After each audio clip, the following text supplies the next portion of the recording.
The nature of evil. It seems as if evil has reared an uglier head, or perhaps it just appears so.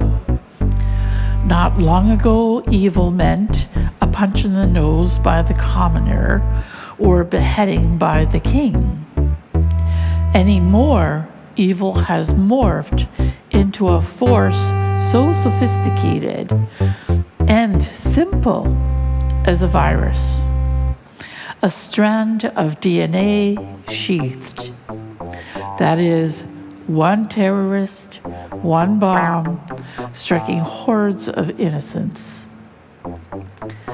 Programmed for that single strike to terrorize waves of populations, striking fear around the globe. How this ends, I do not know. I can't find it in history books.